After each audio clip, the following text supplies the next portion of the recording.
it here, Zach. Any other things that you want to point out that were on that good side before we move into the inevitable? Here's what we got to improve stuff.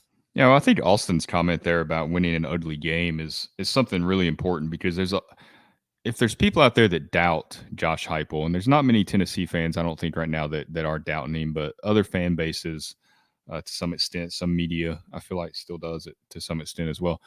They've called him gimmicky. Like he can only win games a certain way. What are you going to do when a game doesn't unfold the way that you expect it to when your offense is going 3-and-out like they did at the start of the Pitt game? You had a couple of 3-and-outs there that was a very frustrating start. And he showed that that's not the only way that they can win games. And that's got to give you some confidence. Really, honestly, you should almost be more excited about this win because of that, because they won it in a different way. I mean, they go out and they win 48-21. Of course, that's exciting. You put a lot of points on the board, but to have their defense with all the question marks that this defense has faced all offseason, that's been everything we've heard is, does the defense improve? Will they be good enough, deep enough to win games like this? I mean, that's really encouraging that they answered that question early in the season, because they will have more games like that this year. The Kentucky game could turn out to be that way. Certainly the Florida and LSU games could turn out to be that way. So those are games they really need to win. I mean, if you want to go win 10 games this year, you got to win at least 2 out of those 3. And as fun as it was to see Florida lose to Kentucky in the Swamp, that also makes me just that much more nervous about that Kentucky game, because look, I mean, they're a talented team, and Tennessee doesn't have the depth still. Even though it's better, they still don't have the depth that they want to have. So does that game become a roadblock later in the season? You hope not. I kind of tend to agree with you that that's a win for Tennessee until it's not. But that one is on my radar a little bit more after watching them beat Florida. Now, not to get off on a tangent too much about that game, Anthony Richardson was kind of banged up, so he wasn't able to run quite like he did against Utah. So he might be a different looking quarterback when they come to Knoxville in 2 weeks.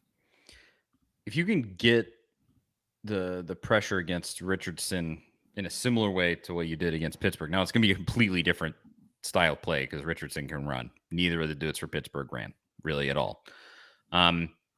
But I mean, if you can get that kind of pressure against him, you're going to affect the way he plays. And if you can get some really good hits, it was so intentional with the way that they had these guys just finishing hits. Even if they didn't get to the quarterback for a sack, they were having them just finish through, give him a shoulder, a little forearm shiver. Just make sure that you're having him hear footsteps. And it was very effective. I'm sure that's coming from Rodney Garner on the sidelines, and it was, even in some of those situations, it was a little risky. The interception, or I think you're right, which play it was, where they got in a really good hit on the quarterback, and it looked like it could have been roughing the pass. I think it was on that interception.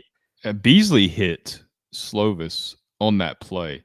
Yeah. Because, I mean, and it kind of looked like Slovis wanted to run a little bit because he started running to the right side of the field, and Beasley was on the opposite hash when across the field. I mean, he kind of recognized early that Slovis was rolling out.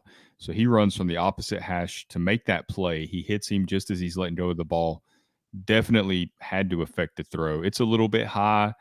Kamal Hadden looked like he kind of got a hand on it there, and then Trayvon Flowers is able to secure that, get the feet down in the back of the end zone.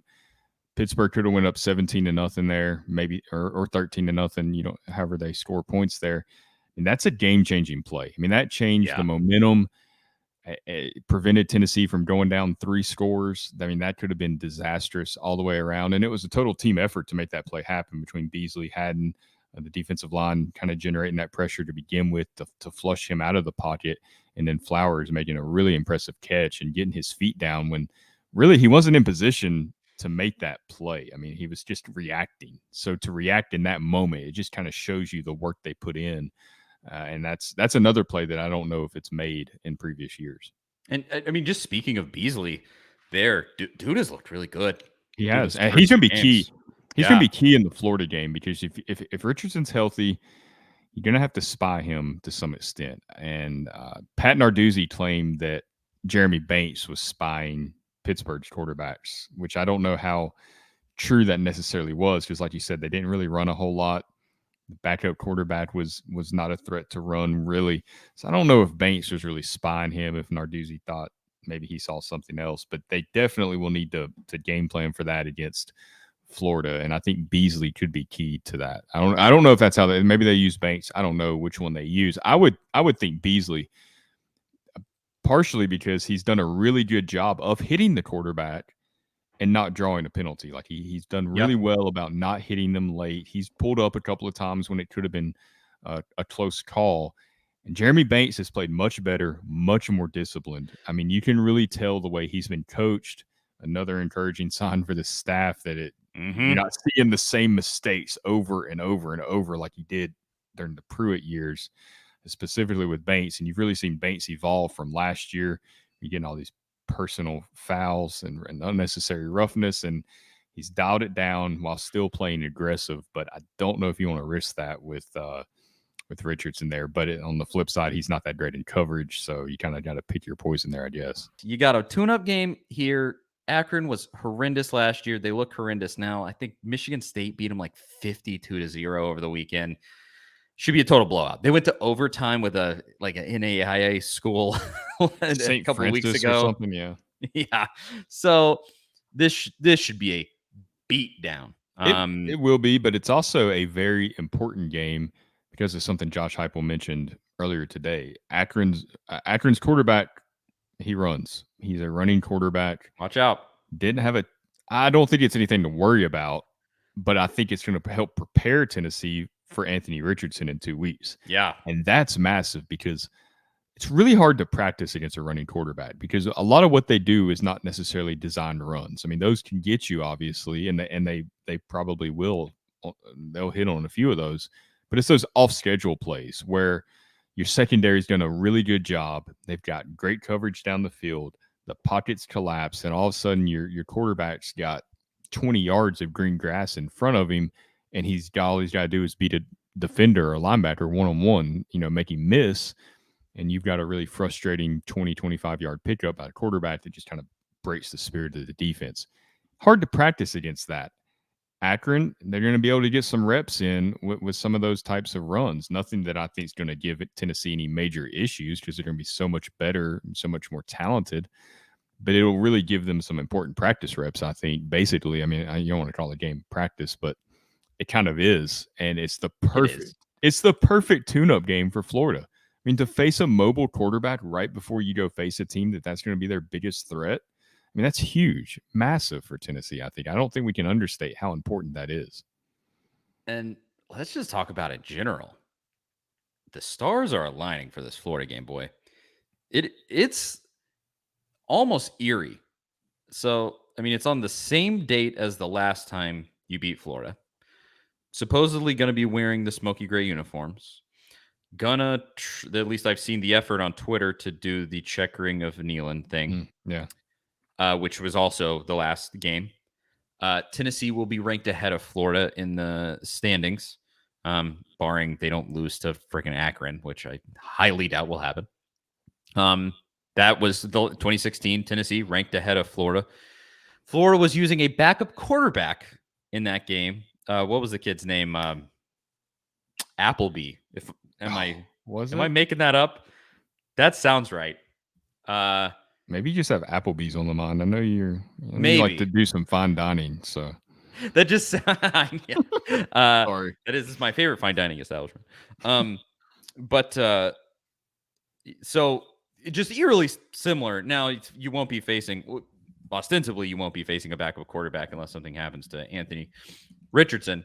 But it feels like 2016. Let's just put it that way. You're coming off a big non-con win. Coming on in 2016, you beat Virginia Tech in the Battle of Bristol, and in a game, just to be as weird as possible with this, that Virginia Tech game, you go down, I believe, 14-0. Mm-hmm.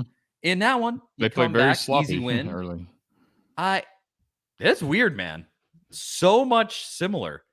TJ Bird said it was Appleby. I'm almost certain. It's crazy. So we'll see. But and it was 3:30 on CBS. 3:30 on CBS. Now it was Austin Appleby. So Austin Appleby. I knew it. Oh, yeah, Antonio Callaway in that game. That guy was annoying. Let's just not repeat from that game Did we go They were down down like 21 21 to to 0? yeah, that I was Yeah. Let's not do that again, please. let's actually get out to a big lead and then just keep that lead. That'd be nice. Florida, by the way, has South Florida this week, so that should be a pretty easy win for them. They got blown out by BYU in their season opener, and then they beat Howard 42-20 last week, which Howard is Howard. And South Florida's defensive coordinator is Bob Shoop, so Florida should have no issues Oh, there. Shoopy.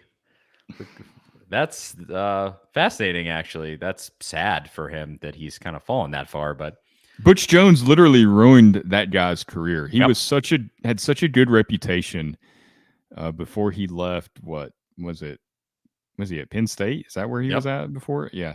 So Man. he had a great reputation, and then I just assume like what happened with every other coach that Butch Jones had and Jeremy Pruitt, that Butch just tried to meddle too much, tried to tell him what to do, didn't really let him coach the defense the way that Heupel lets Tim Banks coach the defense. I mean, I guess we would call Butch Jones an offensive guy. That's where his history was. But you got to let Him your actually defensive coach.